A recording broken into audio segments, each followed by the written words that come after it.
how's your day going aside from having to talk to me? Thus far, you are the bright shining light of my morning.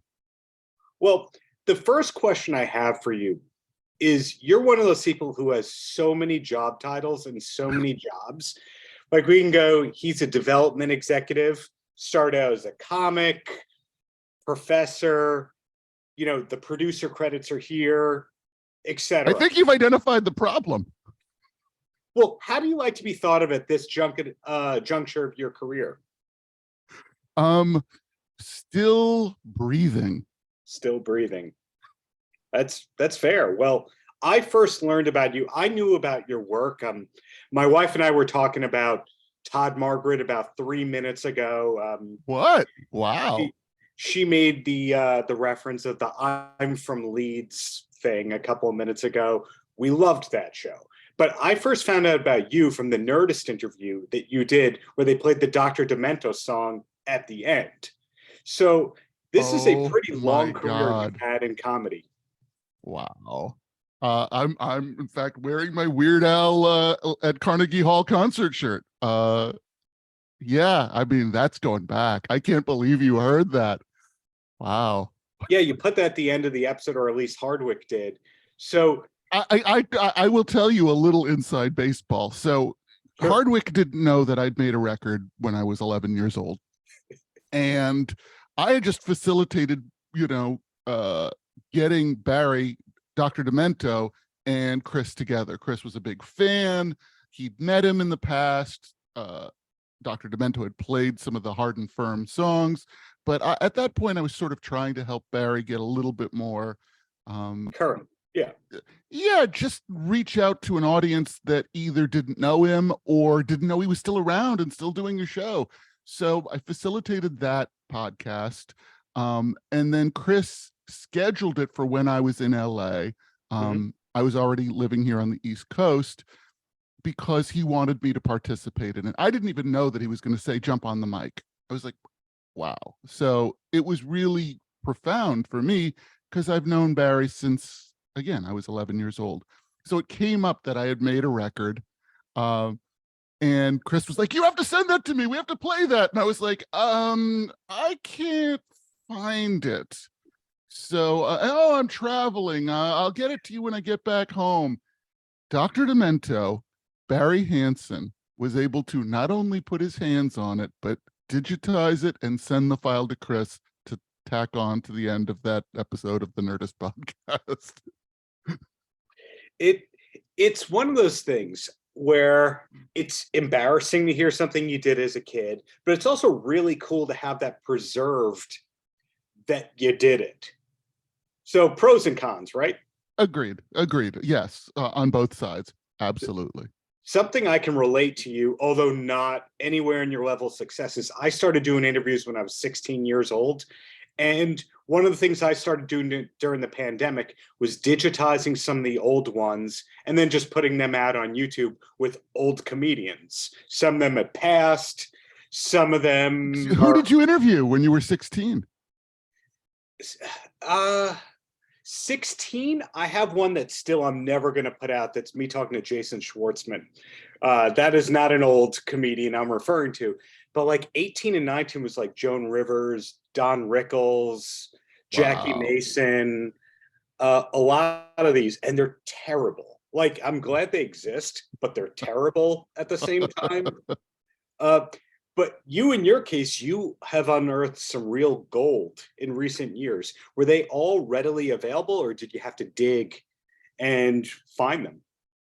I mean, so I have OCD. I have literal OCD. So when it came time to sort of launch this, I don't know, for lack of a better word, brand, it felt like a little bit in the spirit of what my friend Maria Bamford did when she titled her album Unwanted Thought Syndrome. I said, well, I have OCD and I am this comedy completist. I have obsessive comedy disorder. And so I know where everything is. I was swapping emails yesterday with my friend Erica Gilliland, great TV writer. And he sent me some files of all of the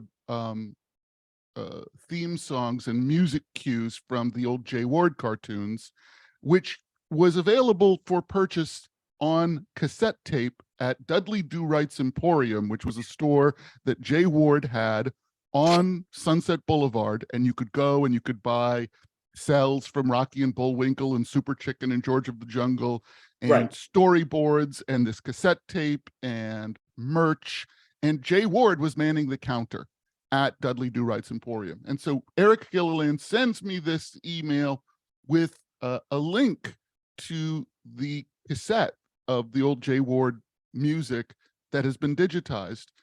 And I said, oh yeah, I had this cassette in high school, which I bought at Dudley Do Right's Emporium. Here it is. I know where it is. I know where everything is. But I hadn't really digitized any of these interviews that I had done when I was a kid. And it's so funny. Just before we got started, I was texting back and forth with Judd Apatow. Judd and I have known each other since, I think he's a year older than me. Since I was, I think, 17, he was 18. We both used to do open mics together. And in fact, we were in the same undergraduate screenwriting program at USC. He was the year ahead of me. So that's how far back Judd and I go. And, you know, Judd did the same thing quite famously. I mean, it became the text of his, you know, his Seinfeld interview. The difference is Judd's interviews actually hold up from when he was a teenager. But he doesn't think they do. It's really interesting. So he gave me a little piece of audio of his interview he did with Steve Allen for my audio documentary about the 80s comedy boom, where I sort of wanted to introduce, like the first 2-hour episode is called Even Your Heroes Have Heroes. And so it's a little bit of everybody's kind of superhero origin story, but it also has a lot to do with the, you know, the people in comedy who inspired us. So I said, Judd, I want to use a little bit of one of your interviews. And he really agonized, and he finally, okay, and sent me a little bit of the interview he did with Steve Allen. I think it's great. You know, it's hard sometimes going back that far for any of us, no matter, you know, what anyone else might think. I think we all have the same, you know, just instinct to cringe, this sort of involuntary instinct to cringe when we look back that far. But yeah, I dug out my 40-year-old interview with Mel Blanc, which I thought would be fun on a podcast episode for the new podcast that I'm doing with my friend Paul Provenza, and get the current voice of all the Looney Tunes cartoons, Eric Bauza, who's unbelievably talented and really sweet and a huge Mel Blanc fan. And I thought, well, let's get his story and then play the interview I did with Mel when I was 14 years old and kind of then like bounce back and forth. And it turned out to be really fun. And I'm really glad I digitized it. I can't believe it took me 40 years. And yeah, you know what? It's pretty good. For a 14-year-old, I will say, I think it's pretty good. Well, that podcast is part of Brian Volk-Weiss's network. And I've had the pleasure of interviewing Brian a few times. Now, bringing this all together here, we've already talked about Dr. Demento, Judd Apatow, Brian Volk-Weiss, all these completist historian kind of types who know so much about their trades. So I can't imagine how many group threads that you have going on in your phone that are just about obscure things that like 7 people care about, but those 7 people are diehards about. Yeah, there really should be like a support group for you know, we, the few, the proud, the obsessed. Oh, I've got these as well about different topics. It's just they're not with Dr. Demento. Yeah, I mean, you know, I just had coffee last week with my good friend Cliff Nesteroff. Oh yeah, his books are great. Fantastic. And he's working on another one right now, and he's working, you know, on a really high profile documentary, which I probably can't talk about, but he'll be involved with. I mean, you know, he's really become a go-to guy for this kind of stuff. But like we all know each other, so it's my friend Jeff Abraham and Wayne Fetterman and Cliff, and so there's like a handful of us that are just deeply sick. You say sick, I say awesome. And this might take a second to think about here. But Okay. right now, I think that we're in a golden age for people who want to look back at the golden age and nostalgia. And there's no shortage of stuff. I think that Gilbert Gottfried's podcast, which Yeah. Cliff was a regular on, opened up a lot of people's eyes to, wait, you can like old stuff and still find new material about it in a good way. When did you start to notice that there was an industry for nostalgia? And by nostalgia, I don't just mean the biggest movies of the 80s and 90s looking back 10 years later. I mean, loving stuff of the 50s, 60s, 70s and seeing a huge market for it. Honestly, I mean, look, I'll go back to the Dr. Demento show, which I started listening to in the late 70s. Mhm. And he was playing Tom Lehrer and Stan Freberg and Spike Jones and, all kinds of old scratchy 78s that you would think wouldn't appeal to a young audience. But Dr. Demento had he had the biggest Sunday night radio show in all of LA. I grew up in LA, and from 6 to 10 p.m. every Sunday night, he was on KMET, and I made cassette tapes of every episode of the Dr. Demento show, and they were like currency. Like if someone had missed, that past Sunday's Dr. Demento show, they knew they could come to me, and we talked about all of this. It was like I describe him, maybe because of the top hat, as like he was the Mad Hatter and I was Alice, and his show was The Looking Glass. Do you know what I mean? Yeah. And so that seemed huge to me then. I do think that the great thing about I'll call it the fragmentation of media that has happened in the last 15 years or so is whatever your thing is, you can aggregate a lot of people around it much more easily in media now than you could like when I was a kid. But like I say, the Dr. Demento show did it on terrestrial radio, FM radio in the 70s and 80s. So I think it's always been there. It's just maybe easier to find now. But I used to go to all the revival houses, the movie theaters, to see, the old W.C. Fields movies and Marx Brothers movies, and they were always packed. And it wasn't old people. It was, weird, nerdy kids like me that, you ask 3 girls out. No. Okay. Well, I guess I'll go see, Duck Soup at the New Art. Well, putting that into a compliment here, you're one of the people who figured out how to turn their hobbies into a career. You call this a career?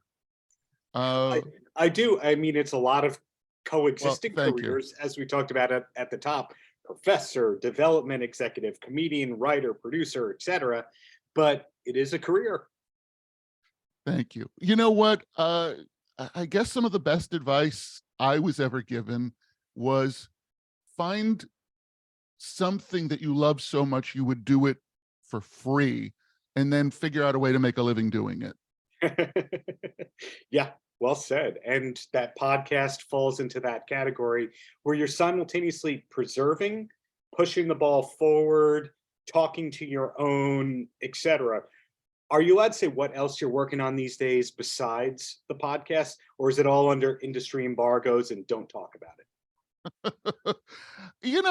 Most of the stuff that I'm working on is just kind of in this lane right now. When the pandemic started, I was continuing to, as I always have, develop and produce TV shows. And then there was this sort of pause in production. And I have to say, I was more reluctant than most to come back, not just because I was afraid of getting COVID or any of that, but it really seemed like I want to wait till the business sort of figures out production, Right. which was very challenging. I think remains very challenging.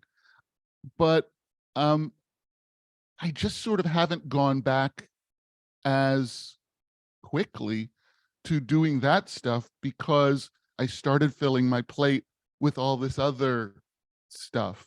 You know, the two things that for most of my executive and producing career in television that were always sort of on the back burner were like all of this historical preservation, celebration, Mhm.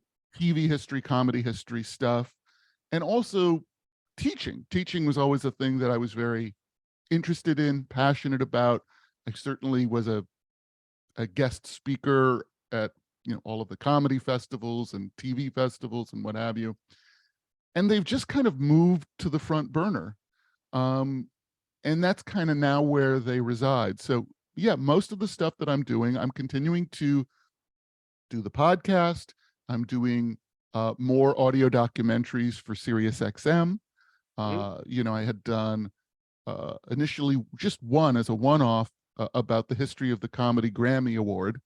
And then I did this really big, ambitious mini series about the comedy boom of the 80s, which is now kind of an ongoing thing. Like I did 3 2-hour episodes, and I'm now making more of those. So I'm doing more projects for SiriusXM. I've got a couple bigger, more sort of ambitious, more ambitious audiovisual documentary projects that I'm working on. But it's, yeah, it's kind of all this stuff and the teaching that is very front and center in my life right now. And I have to say, I'm really enjoying it. You made a really interesting point when you were talking about you were waiting to see, not because of the fear of catching COVID, but to see where things landed. Because we did see a few schools of thought. We saw the people who were taking on as many jobs as possible going, I got to make money. This is my lifestyle. You saw the people who did what you did, and then you saw the in between. Like Steven Seagal was just making every movie possible. Bruce Willis was making every movie possible. Judd, who we mentioned before, did that interesting movie called The Bubble, where Right. he wasn't taking every project possible, but he took something to try and blend in with the time. So he did something. In your case, Well, he though, was doing a lot of stuff. That wasn't all he did. You know, he did the big Carlin doc that he did with Mike Bonfiglio. He did that oh, during COVID. Like I Judd's forgot. always doing 43 things. Like, you know, uh Judd is one of the most restless people I know. Um and bless his heart. I mean, he's done a lot of amazing stuff. Um yeah, I look, for me, it really was, you know, an opportunity to reflect Mhm. and sort of take stock of where I was at that moment, where the world was. You know, I mean, I think it was a very existential, um, just like the world was on pause and we all had this opportunity to contemplate. And I had a lot of great time with my kid. You know, she was doing virtual school, she was at home. Mhm. So I also had a lot of great family time. I mean, I know that always sounds like such a cliche, um, Oh, but you know, when I moved into this house, you talk about Todd Margaret. The funny thing is like you look at that show, and it's a terrific show. I look at that show and I think, okay, that was 2010. I was selling our house in Atlanta. I had lived in Atlanta for 3 years because I'd moved there because I was uh, head of content for a digital platform for Turner called Super Deluxe. right. So my wife and daughter were in Atlanta. I was buying this house here because I was moving up from Atlanta to the New York area because I'd started this job for IFC. I was closing escrow on both houses from London, where I was working on Todd Margaret. And in the meantime, my mom was being diagnosed with cancer back home in Los Angeles. It was a crazy time. It was a Yeah. crazy time. And that was, you know, about 25 years of my life. Yeah. and you made it through, and here you are, and surviving and thriving. That's the nicest way that you can put it. Evolved success professionally and personally. So the last question I have for you before I let you go, because you've been very generous with your time here, do you have plans to interview even more legends the way that Mel Blanc, you unearthed that? Did that light something in you where you go, oh, I've got to document even more of these legends while I still can? Absolutely. Oh, no question. There are so many stories that I feel have been mislaid or untold, Mhm. um, that mean a lot to me personally. I mean, you know about the interviews that I do for the television. It's the project's called Yes, The the Interviews. preservation stuff. Yes. So I mean, that's something I excuse me, helped to start for the TV Academy in 1996, and did long form interviews with Milton Berle, Sid Caesar, Bob Newhart, and not just people in comedy. This is, you know, across the landscape of television throughout the history of television. Right. And one of the things of which I'm most proud is Florence Caesar, Sid's wife, Mhm. said that the TV Academy used to, after we would do the interviews, send in these hard shell cases VHS tapes, half-hour tapes at a time, of these of the interviews, so that the subject could watch them and see them. And if there was anything that they objected to, they say, "Oh, would you cut that out?" or whatever. Sid watched the interview that he and I did in 1997, and Florence said, wow, well, I never need to do another one of those, because that's the one. That's the definitive interview. I was unbelievably proud of that. And by Yeah. the way, I've had several of the people I've interviewed for the TV Academy say the same thing.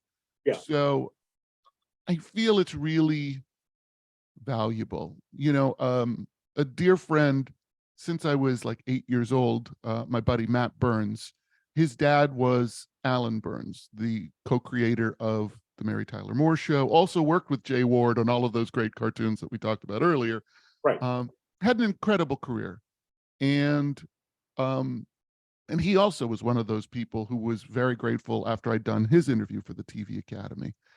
And so when Alan passed away, Matt had asked me if I could help, you know, get his dad's obituary placed in some of the major papers, the trades, the New York Times, etc. And I spoke to the obit writer for the New York Times, who said, "You're the guy who did the interview for the TV Academy, right? You do all those interviews." I said, "I don't do them all, but yeah, I've done a lot of them." And he goes, "It's the first resource I go to whenever I write one of these obituaries, and I'm always hopeful that there'll be one of those interviews there, because it just makes my job so much easier, because their whole story is right there." So, you know, not that I'm only a guy who looks back, you know, because I'm also certainly always sort of on the lookout for what's new and what's next. To I mean, that, develop talent, understood. Yes. yeah, but you know, I love being able to sort of wrap my arms around all of it and celebrate it and preserve it. So this is a very long-winded answer to your simple question, which is yes, I want to keep doing these interviews. I want to keep finding these people and these stories. And again, not the stories that have been told over and over again, but find, even for people who have done a lot of interviews, find the stories they haven't told, um, and hopefully help to um, make this history available for people like me who are so hungry to, you know, devour it. You said Milton Berle, and this is the real last question now before I let you go. Okay. Okay. When you spoke to him, because I didn't get a chance to check that one out, did you discuss his appearance in the Rat music video Round and Round? I didn't. Oh, see, I wanted to know if, because Milton's nephew was instrumental in the development of Van Halen, if Milton looked at the hair metal scene in a favorable way, or like as a career renaissance of sorts, or he was continually pulling the, well, I was the biggest star in the world, so they were dealing with me. I was curious what his reaction. I will tell you, because I can tell you in a much broader, larger context. Yeah. So one of the jobs that I had, that in this litany of jobs that you've enumerated, was I was Milton's agent for a couple of years. Really? I was Milton Berle's agent. And quick story, kind of fun. Milton was always on the lookout for what's new and what's next. He was very plugged in. And, among the jobs that I helped book him on were, he did a voice for the animated series The Critic. He did a turn on Beverly Hills 90210, for which he got an Emmy nomination. And so the RuPaul VMAs appearance, was that you too? I was not responsible for that, but did I hear about it from Milton? Yeah. Wow, that's a whole that's a chapter. That's a chapter of a book. Yes. But one of the things that never came to fruition was that Milton, I had turned him on to the Larry Sanders Show, and he loved it. It was obviously a very different kind of comedy than he was known as a practitioner of, but he got that it was great. And so he and I came up with an idea for an episode of the Larry Sanders Show. And I called Garry Shandling and we pitched it to him. I will give you the story in a nutshell, but I'll tell you how this keeps coming back. So the story was, I said, Rip Torn's character, Artie, is this sort of old, grizzled veteran TV producer, kind of loosely based on Freddie DeCordova, who had been Johnny Carson's producer. And I said, what if Rip Torn started his career working as like a PA, as an assistant, as a pisher on one of your TV shows? And he's terrified of you, but Larry, Garry Shandling's character, wants to have you on the show. Why does he want to have you on the show? Because he's heard about the legacy, the lore, which obviously as a listener of Gilbert's podcast, you're well familiar with. And Shandling just wants to see it. Yes. And we create a bunch of little set pieces throughout. And he sends Rip Torn, on the mission to get Milton to come be on the show. And Rip Torn is terrified of Milton. And so we thought that could be a really funny color for Artie to play. And then just a funny series of gags, culminating with Larry bursting into Milton's dressing room when he thinks he's changing, thinking that's the way to see it. And he gives Milton a heart attack. Milton is being taken away by the paramedics. And as they're about to load him into the ambulance, he goes, wait a second. And he just lifts up the sheet and looks, and you just see the reaction on Larry's face black out the end of the episode. So we pitched that on the phone. Garry laughed a lot, didn't buy it. But within the past year, 2 people have told me this story. One was Judd, who was like, yeah, Shandling told me about this crazy pitch that he says, I just got off the phone with Milton Berle, who pitched me this idea. I said, yeah, I was on that call. And then my friend Mary Gross, who you might remember from, the cast of SNL in the 80s. Yeah. She was posting something about how she had been friends with Shandling from when they met on Comic Relief, and that she was visiting him at the office of Larry Sanders. And she said, while I was there, he said, pick up the other phone. I want you to listen to this. Milton Berle is going to pitch me an episode of the show. And she listened to the call and she said, I listened to Milton and his young agent pitch this episode of the show. I said, I was that young agent. Wow. Crazy, right? That's crazy. And that's even better than a story about the Round and Round video. So, Dan, thank you for your time. Thank you for the many years of great art that you've helped yourself foster or yourself create, whatever it is. Looking forward to whatever's coming next for me in the near future. Thank you so much. Thanks for having me. Paltrocast.